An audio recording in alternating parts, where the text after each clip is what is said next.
मेरा सौभाग्य है कि आप सबका सम्मान करने का मुझे अवसर मिला।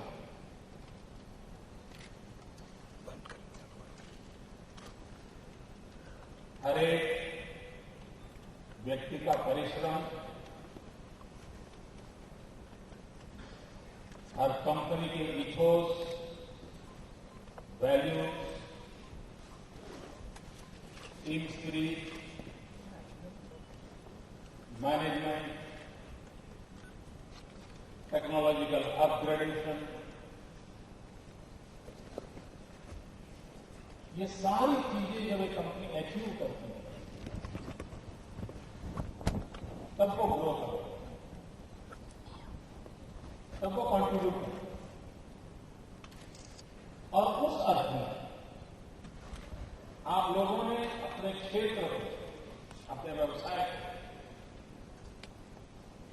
विकसित करने के लिए कितनी मेहनत की होगी, कितनी बार नए नए साहस किए होंगे, और उसमें भी कुछ वर्ष पूर्व इस इंडस्ट्री में जो भयानक संकट आया, ऐसा लग रहा था कि बच नहीं पाएंगे। उन दंत कलाकारों का क्या होगा, उन उद्योगकारों का क्या होगा, उन इंडस्ट्रीज का क्या होगा। और दूसरा दुर्भाग्य यह है कि उस समय किसी को क्लैरिटी नहीं थी कि कैसे इस समय बाहर आया जाए। बस सबसे मिला भारत सरकार ने कई बार दरवाजे पर दस्तक दी, लेकिन किसी को कुछ सूझता नहीं। उन संकटों के बीच से निकल गए इस उद्योग के मित्रों ने भारत के अर्थतंत्र को जो सामर्थ्य दिया है, उसके लिए आप सब अभिनंदन के अधिकारी हैं। जिन्होंने आज अवार्ड प्राप्त किए हैं, वे विशेष अभिनंदन के अधिकारी हैं। मैं उन सबको राज्य सरकार की तरफ से गुजरात का नाम, देश का नाम रोशन करने के लिए बहुत बहुत बधाई देता हूं।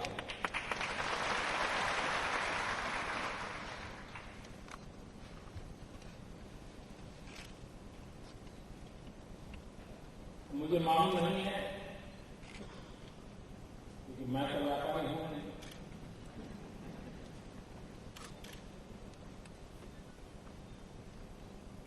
लेकिन कभी कभी मुझे लगता है कि हम जिस दायरे में आज काम कर रहे हैं, दुनिया की नजरों में बहुत बड़ा है, औरों की नजरों में बहुत बड़ा है, तो कोई नहीं। लेकिन पता नहीं, मेरा मन करता है इससे भी ज्यादा क्यों न, और ज्यादा क्यों न।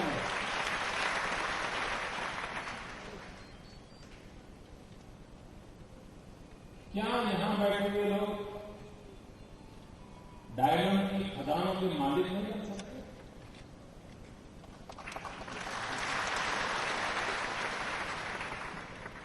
सोचो भाई, सोचो।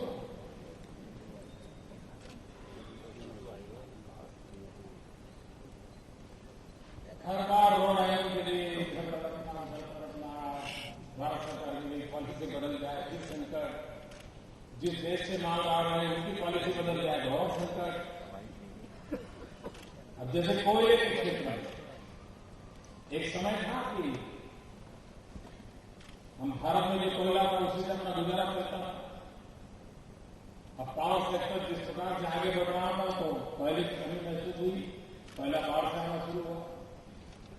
एक कालखंड रहा ये पहले बाढ़ से आने लगा, लेकिन धीरे धीरे कई गुजराती लोग हैं जो आज दुनिया में कोयले की खदानों के मालिक बन गए, और मालिक बन गया।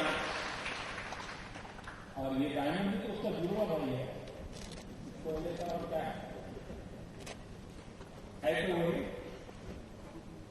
अगली बार मैं चाहूंगा आपके समारोह में आऊं और कुछ ऐसे लोगों का अवार्ड दूं जो इस प्रकार की खदानों के मालिक हो।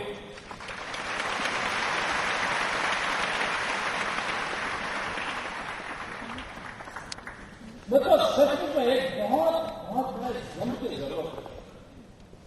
हम कम थे इससे थोड़ा आज आगे बढ़े चुका हूं। हम जम को मरे। मतलब हिंदुस्तान दुनिया का सबसे युवा देश। आप लोग ज्यादातर यूरोप के देशों में जाते आते रहते हो, वहां एयरपोर्ट पर बैठे होंगे या कहीं टैक्सी से जाते होंगे तो आपने देखा होगा बूढ़े लोग सब जा रहे हैं। ढेर सारे बूढ़े लोग जाते हैं, मुश्किल से काम नौजवान दिखता है। यही है, सब तो आपने देखा। और हमारे यहां जहां भी नजर आता है नौजवान।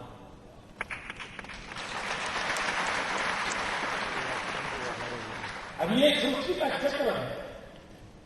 किसी समय वो युवा थे, हम वृद्ध। आज वक्त है हम युवा। लेकिन यही सीना काम के ढूंढते रहेंगे क्या? युवा है, यही करते रहेंगे। युवा शक्ति को हम कैसे जोड़ें? जिस समय हमने डायमंड इंडस्ट्री में साहस बटोरा, गांव के किसान के बेटे को, नौजवानों को 10वीं कक्षा 12वीं कक्षा मेरी पढ़ाने तो सूरत भाग के आया था और बैठ गया था 12-13-15 घंटे पैसे कमाने लगा।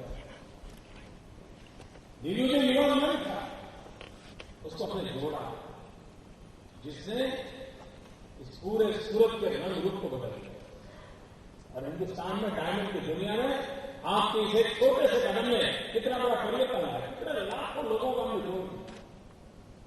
आप लोगों ने किया है। आप लोग ऐसे नहीं हो जो जिनको को समझाना सिखाना पड़े, लेकिन क्या वही स्थगित हो जाएंगे क्या? हाँ भाई, मेरे यहाँ 20,000 हैं, उसके यहाँ 30,000 हैं, उसके यहाँ 35,000 हैं, उसकी अब 200 घंटी या भावनगर जिले में चल रही है, 400 घंटी अमरेली जिले में चल रही है।